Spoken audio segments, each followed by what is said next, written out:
আসসালামু আলাইকুম দর্শক, আমি ডক্টর বজলুর রহিম রিপন আপনাদের সবাইকে জানাচ্ছি শুভেচ্ছা।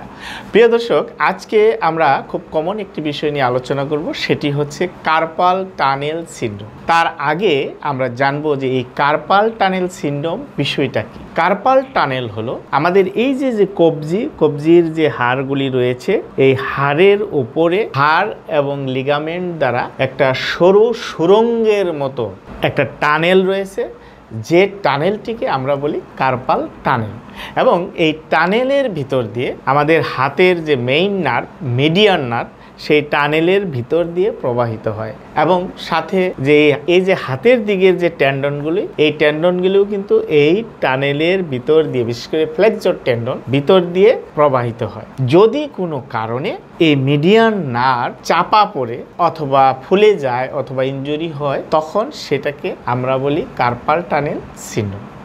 তো এই ধরনের কার্পাল টানেল সিনড্রোম আসলে কেন হয়? এগুলা অনেক কারণে হতে পারে। যেমন ধরেন, যারা রিপিটেড মানে একই কাজ বারবার করেন, বিশেষ করে যেমন কম্পিউটারের মাউস চালান বা টাইপ রাইটিং করেন, এই ধরনের কাজ যারা নিয়মিত করেন, সেলাইয়ের কাজ করেন বা বাদ্যযন্ত্র বাজান বা গৃহস্থালির কিছু কাজ রিপিটেডলি করেন, তাদের ক্ষেত্রে কিন্তু এই ধরনের কার্পাল টানেল হওয়ার সম্ভাবনা খুবই বেশি থাকে। তো এই কার্পাল টানেল হলে সাধারণত যে উপসর্গগুলি রোগীরা বলে থাকেন, যেমন ব্যথাটা সাধারণত দেখা যায় যে হাতের এই যে এই সামনের যে তিনটি আঙ্গুল, যেমন এই যে বড় আঙ্গুল যেটাকে ইন্ডেক্স ফিঙ্গার বলা হয়, মিডল ফিঙ্গার এবং রিং ফিঙ্গার, এই রিং ফিঙ্গারের অর্ধেক অংশ, এই অংশতে ব্যথা হতে পারে, অবশ অবশ লাগতে পারে, ঝিঝি লাগতে পারে। এই ধরনের অনুভূতি সাধারণত রোগীরা বলে থাকে।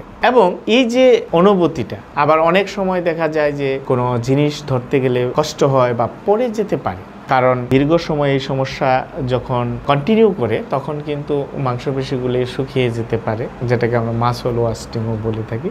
এবং রাতের বেলায় সাধারণত দেখা যায় যে এর উপসর্গটা সবচেয়ে বেশি অনুভব হতে পারে। তো এই ধরনের ট্রিগার ফিঙ্গার আমরা আগেই বলেছি যে যারা রিপিটেড কাজ করে তাদের ক্ষেত্রে হতে পারে। তাছাড়াও আরও অনেক কারণেও হতে পারে, যেমন আঘাতের কারণে যদি কবজির হাড় ভেঙে যায় সে কারণে হতে পারে, বা কবজিতে যে সফট টিস্যুগুলি রয়েছে সেগুলি যদি ফুলে যায় সে কারণেও হতে পারে। আবার কিছু ডিজিজ কন্ডিশন, যেমন যাদের ডায়াবেটিস আছে, থাইরয়েড সমস্যা আছে, যাদের হরমোনজনিত প্রবলেম আছে, তাদের ক্ষেত্রেও এই ধরনের কার্পাল টানেল সিনড্রোম হতে পারে। বা যাদের শরীরে অতিরিক্ত ওজন আছে তাদের ক্ষেত্রেও এই ধরনের কার্পাল টানেল সিনড্রোম হতে পারে।